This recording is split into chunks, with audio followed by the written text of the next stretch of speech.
This dude is a legend. Straight up legend. Will be remembered forever. You will hear Inoue's name, man. Ain't nobody done it like him, man. Ain't nobody done it like him. I know some people might say Crawford and all of that shit, but man, this dude had fought world championship fights since he had 7 professional fights. Come on. 7 professional fights. God. Junto Nakatani delivered an impressive performance against one of boxing's top pound-for-pound fighters. His strong showing proved that he remains a serious threat, and he could become an extremely difficult opponent for anyone in the coming years. Earlier today. Oh man, yes I did. Inoue had me on pins and needles. Now I like Inoue. Surprisingly, my 2 favorite fighters in this era, for real, outside of my brother, because I gotta say my brother. Yeah. Fastest hands in boxing, etc. The creativity, all that, is through the roof. But Monster, and there we go. Monster, and who's fighting? David Benavidez. Yeah. Hey, look up this young fighter called the Monster. The Japanese, 118 pounds. He's better than Manny Pacquiao. Manny Pacquiao was doing like that. He's vicious. That's a badass guy he beat too. Broke him down. Ooh. 118? Yeah, Who the hell fights in that Bantamweights. Yeah, but who? Some bad motherfuckers. Yeah, some killers.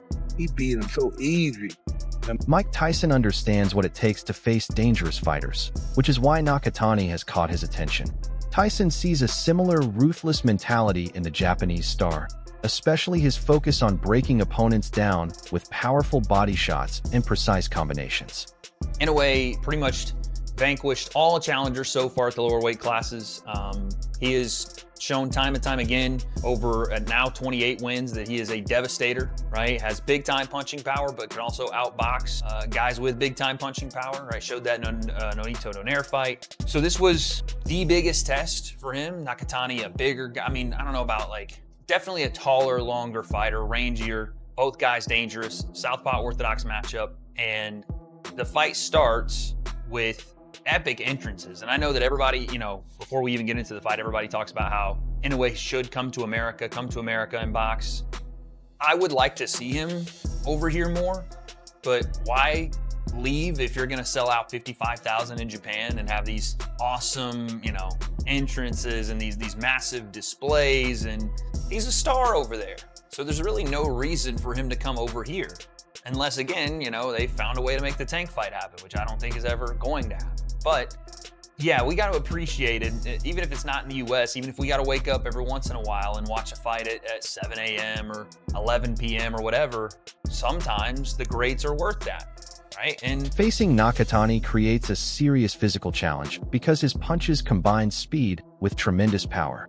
His explosive timing allows him to catch elite fighters before they can react, making his attacks especially difficult to see and defend against. We're saying that they got to get in the ring and do that against him.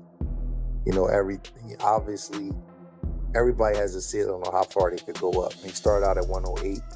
I look at his body structure. He don't look bigger than Pacquiao. Pacquiao's head was bigger. He was taller.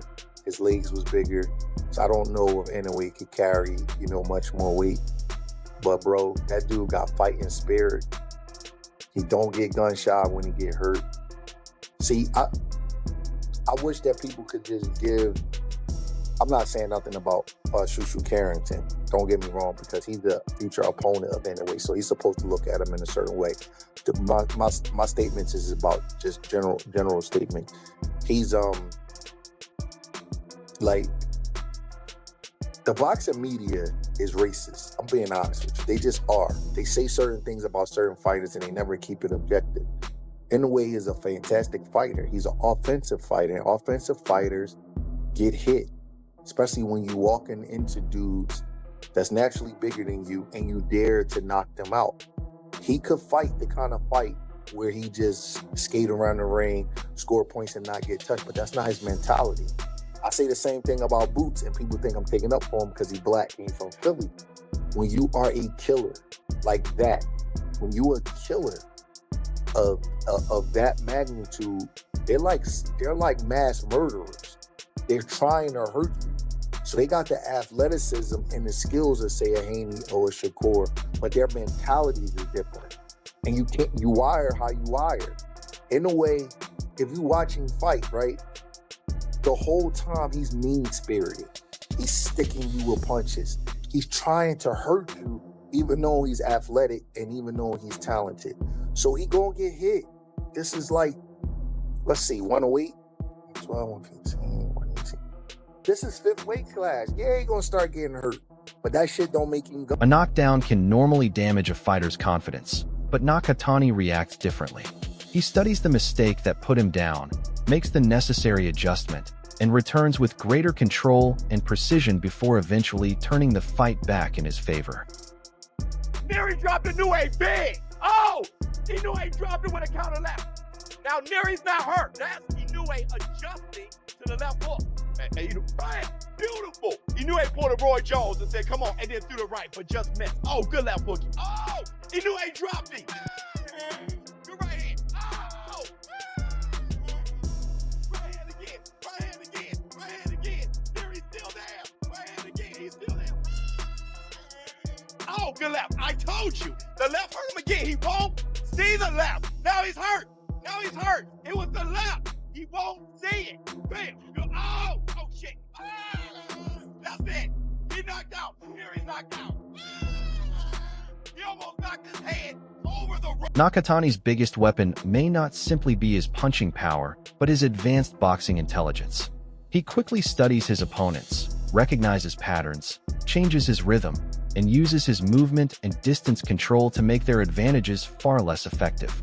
Very, very cautious, particularly on the part of Junto Nakatani, who was patient, but perhaps overly patient, as Inoue, like both of them were doing a lot of reconnaissance. You know, there wasn't a lot of punching in the early rounds. But then when the fight ignited at the midway point, 6, 7, and then obviously Inoue really under the cosh, 8, 9, 10, and in trouble, I thought, in the 10th round before the head clash. And then 11 was a huge round for Inoue. And yeah, I mean, it ended up being what we wanted, definitely in the second half. Some of the quality of some of the action was off the charts. It was brilliant to watch. Yeah, because obviously this was a fight that the world of boxing had their eyes on, and obviously I think as like a purist, you know, you can appreciate the first 6 rounds, but I guess do you see why some might find it a bit hard to watch the first 6 rounds when they were being so cautious and patient with each other? No, that's a fact. That's a fact. I mean, you know, for the casual fan that doesn't really know a lot about the sport, the first 6 rounds would maybe be something of a turn off. I understand that, but what you need to expect realistically, this is 2 of the best fighters on the planet. They're not going to go out there and fight like they're outside a bar. You know, if you make one mistake at that level against a fellow knockout artist, and you could end up flat on your back looking up at the lights, humiliated on an early round stoppage loss. So they bided their time. I just felt that Junto was perhaps guilty of being overly cautious. Inoue, because of his championship pedigree, he's been a champion for 12 years, knows how to nick rounds. He knows how to win rounds. And the early rounds are every bit as important as the later rounds. And trying to provoke Nakatani with trash talk could be a dangerous mistake. When Jean-Riel Casimero mocked him publicly and called him a turtle, many fans immediately warned that provoking Nakatani could bring out an even more dangerous version of the fighter. Pivotal. I mean, if you've got all that momentum, and that wasn't just momentum in round 10, I'd given him 8, 9, and 10, and 10 was the better round of the 3. You know, he was doing a lot of damage. I thought he had Naoya in a bit of trouble in that round, in a good bit of trouble. You know, there was uppercuts landing, big power shots, and then bang. And then not only did that ruin the momentum, but it also gave Naoya a break. It gave the monster a break to go over what he'd been through, and then look how he responded. So I think it would be remiss to say that wasn't a pivotal factor in the fight, but these things happen. It's aggressive southpaw against aggressive orthodox.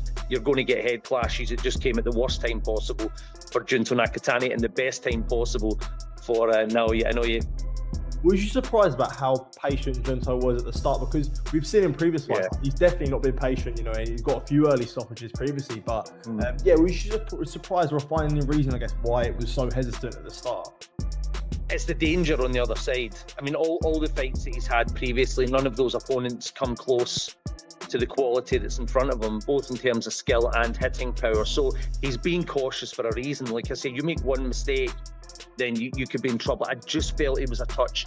There's cautious and there's overly cautious, and that's ultimately, I think he was overly cautious in the early rounds. So that the reason was, I mean, I spoke to Rudy Hernandez down in this lobby about 10 minutes ago, and he said, look, you can't go in there guns blazing. I know he's got very good timing. You make one mistake and it could be your last. So I get it, but that ultimately has led to him losing the... There are clear similarities between Junto Nakatani and David Benavidez. Both create constant pressure while maintaining elite technique, forcing opponents to deal with an intimidating style that can become overwhelming once the fight reaches its later stages. Performances in all-time fashion over and over. So he might get the nod here. He might be the #1 pound-for-pound guy in the world. That's up for you guys to decide. I know that's going to get messy in the comments, but y'all let me know. But then someone said, all-time, where does he rank? Someone was saying all-time top 15, all-time this. I don't know. I know he's an all-time great. I can definitely say that. I think that's undisputed, right? Like there's no argument you can make for him not being an all-time great. I just don't know where, because top 15, it feels like a jump to be like, top 15 ever. But is it? Is it a jump to say that? I don't want to be a victim of recency bias, but he is so damn good that it might make sense to put him there. But I don't know, because then you have to go through the history of the Marcus of Queensberry and how many good fighters there were and the competition they faced versus what he's faced, even if they weren't moving divisions as much as he was, and if they were moving divisions, participated in this sport. Where that would rank and where he would rank and all that, no idea. But it is always a pleasure to watch Naoya Inoue save boxing. Is what I say. When he fights, we get boxing saved for a night, because I don't know, it just feels like the tribalism, the pomp and frill of just arguing to argue gets stripped away from the sport, and we all just gather around the TV to enjoy watching him fight. Like, he doesn't have a controversial bone. Nakatani has built his reputation without relying on unnecessary controversy or social media drama. Fans respect him because of what he produces inside the ring, and having Manny Pacquiao visit his training camp before a major fight added even more attention to his growing legacy. Pacquiao, and the guy who's come closest to me is Inoue, the monster. Inoue. And you just asked me about Inoue. Are you a big fan of Inoue's? Yeah, I like him. I like the way he fights. Is he the closest thing to you? I'm not saying he's as great as you, but is he the closest thing to Pacquiao that we have in the game right now? Oh yeah, I can say closest to me, because when he started, I went to Japan, and then he asked me about what the proper punches and techniques like that. Well, he learned it well. Yes. Because he's been giving them the proper punching techniques. Well, I told him those that 4 divisions. The most important in boxing is footwork. When you have footwork, then you can do a lot of things. Right. Is that what Freddie gave you when you got to wild card? Did that take your game to the next level, the footwork? The footwork is the best. Because before Freddie, you were in and out. And then with Freddie, you started giving him more angles, side right? By side, yeah. Side by side. And then it was bad enough when it was just... When a legend like Manny Pacquiao enters your training camp, it shows the level of respect surrounding Nakatani. Bob Arum has also praised his dominance, pointing to his remarkable knockout record and his ability to consistently search for finishes against championship-level opposition. I was on my toes for it. It was a basic fight, though. Not like, it reminded me of the Olympics. A lot of headhunting, though. A lot of headhunting. If you're more into, like, breaking somebody down in the body, this wasn't your fight, But it came down to Inoue, his experience in the big stage, really, at the end of the day, carrying the earlier rounds and being able to win the championship rounds. But he did have some problems, kind of like throwing himself in there a little bit when he was throwing his 1-2 or any of his two-piece combinations. He would kind of fall in, and the longer fighter, which was Nakatani, and the one that had the wider stance when it came down to foot positioning. The only thing about Nakatani is that, his jab, he used it more in the beginning of the half, more of a flick jab, kind of like Tyson Fury. And there's not a lot of power into it, but it's more for measurement for his big left hand, right? He was able to land that big left hand, and very successful. He was able to land a nice uppercut with the right hand as well. Anytime he threw combinations, he was successful in the fight. Nakatani was competitive, but really wasn't winning the round. Salute to both fighters, by the way. These guys were both 23-0. I believe Inoue, 33 years old. Nakatani, he's about, 28 years old. So these guys are in their prime fighting each other, and that was for a great unification. Now, people say, hey, listen, what's next for Inoue? Can he be successful moving up in the division to fight, Shushu Bruce Carrington, the WBC champion?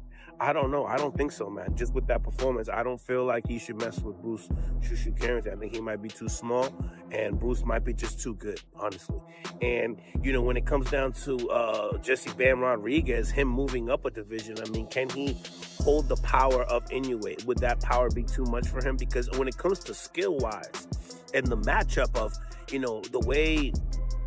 the way Jesse uses his angles, I can see how he could be very successful. Unlike fighters who depend on online drama and manufactured rivalries, Nakatani lets his performances create the attention. His skill, discipline, and devastating power have helped him attract both hardcore and casual fans, making every major appearance feel like an important boxing event. Ooh, man. Inoue is something fucking else. Inoue something. He the truth. I'm telling y'all, he is the truth. The truth, man. Look, it all started up front. Up front. We sitting up here and we saying that Nakatani the fencing master. Shit. He wasn't the fencing master in this fight. Dude. Inoue was getting his jab in, boy. Woo. Spitting that guard. Shit, he was taking full advantage of Nakatani, bringing that lead hand down low. Coming, and every time he'll put it up top, and then he'll come and squeeze his jab underneath. Boy, that jab was cold from Inoue. Fucking putting his foot on the inside to land that jab, outside to land that jab. He was burying that shit, boy. Woo, he mastered. Inoue has mastered the southpaw style. Boy, bring your ass on. Bring your ass on, Bam. He gonna mop your ass up too. Bring your ass on, Bam. Ooh. And yeah, I said it. Yeah, I said it to your damn face. Bring your ass on up. Oh, you wanna mess with the monster, boy? He gonna tune your ass up too. Nakatani's incredible run has changed the conversation around his career from whether he is among the best today to where he belongs among boxing's greatest fighters. The bigger question now is whether he can surpass Manny Pacquiao as the greatest Asian boxer in history.